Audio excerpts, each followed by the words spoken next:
నేను చెప్పేది. ఇప్పుడు ఆ గర్వం అనేది ఇప్పుడు ఢిల్లీ కూడా జరిగింది.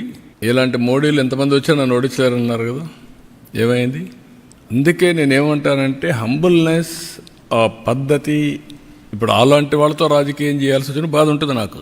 Over a period of time నేను సిద్ధాంతపరంగా రాజకీయం చేశాను తప్ప వ్యక్తిగత రాజకీయాలు నేను ఎప్పుడు చేయలేదు నా లైఫ్లో. అయితే సిద్ధాంతపరంగా చేసినప్పుడు కూడా నమ్మిన సిద్ధాంతం కోసం ప్రజల యొక్క జీవన ప్రమాణాలు పెరగాలంటే లా అండ్ ఆర్డర్ చాలా ముఖ్యం. దాంట్లో రాజీ పడలేదు నేను. Faction leaders, communal violence, Naxalites violence, rowdyism చాలా నిర్మోహమాటంగా అణిచివేశాను.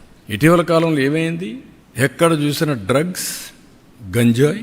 ఇప్పుడు తగ్గిందా లేదా? కంట్రోల్ చేసామా లేదా? 7 నెలల్లో కంట్రోల్ అయింది. పూర్తిగా ఎరాడికైంది నేను చెప్పను. నేను ఇప్పుడు కూడా చెప్తున్నా మళ్ళీ, ఈ రాష్ట్రంలో ఎవరైనా గంజాయి పండిస్తే మాత్రం అది లాస్ట్ డే. ఎవరైనా ఆడబిడ్డల జోలికి వస్తే లాస్ట్ డే. గుర్తుపెట్టుకోండి, ఫర్మ్గా ఉంటాం, డిటర్మెంట్గా ఉంటాం. ఒకరోజు తప్పించుకుంటావు కానీ నువ్వు మళ్ళీ తప్పించుకోలేవు. వడ్డీతో సహా చెల్లించే పరిస్థితి వస్తుంది ఎవరికైనా సరే. Be responsible citizen.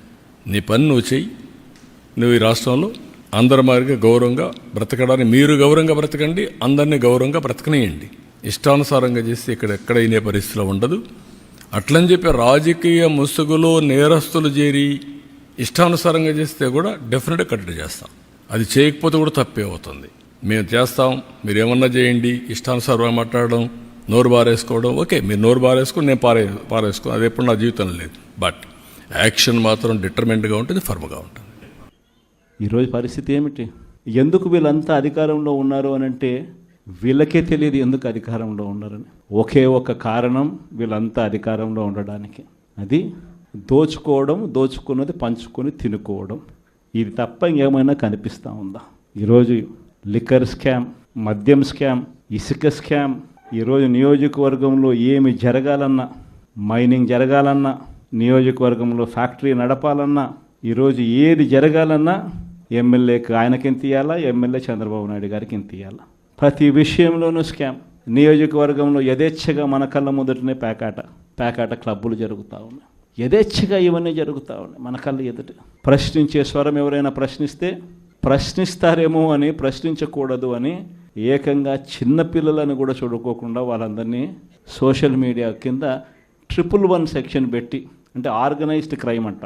సోషల్ మీడియాలలో నువ్వు చేసే తప్పును ప్రశ్నిస్తే ఎందుకయ్యా సూపర్ 6 ఇవ్వడం లేదు, ఎందుకయ్యా సూపర్ 7 ఇవ్వడం లేదు అని చెప్పి ప్రశ్నిస్తే ఆర్గనైజ్డ్ క్రైమ్ అట. టెర్రరిస్టులకు పెట్టే క్రైమ్ ఆర్గనైజ్డ్ క్రైమ్ అని పోస్టింగ్ను పెట్టిన వాళ్ళను, చిన్నపిల్లలను కూడా చూడుకోకుండా వాళ్ళందరినీ జైళ్ళలో పెట్టి 40 రోజులు, 30 రోజులు, 50 రోజులు రకరకాల స్టేషన్ల చుట్టూ తిప్పి, రకరకాల జిల్లాలన్నీ తిప్పి వాళ్ళందరినీ కూడా ఇబ్బందులు పాలు చేసే కార్యక్రమం జరుగుతూ ఉంది. కానీ ఒకటి చంద్రబాబు నాయుడు మర్చిపోతూ ఉన్నాడు. ఎప్పుడైనా కూడా మంచి పేరు తెచ్చుకొని ప్రజల్లో పాలన సాగిస్తే ప్రజలు మళ్ళీ ఎన్నుకుంటారు.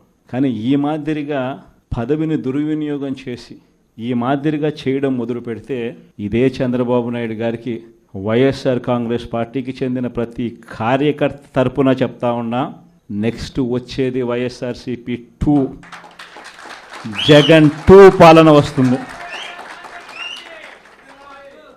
ఎవడెవడైతే ఈ మాదిరిగా చేశాడో ఎవడిని వదిలిపెట్టమని చెప్పి సందర్భంగా కూడా ఖచ్చితంగా చెప్తాను.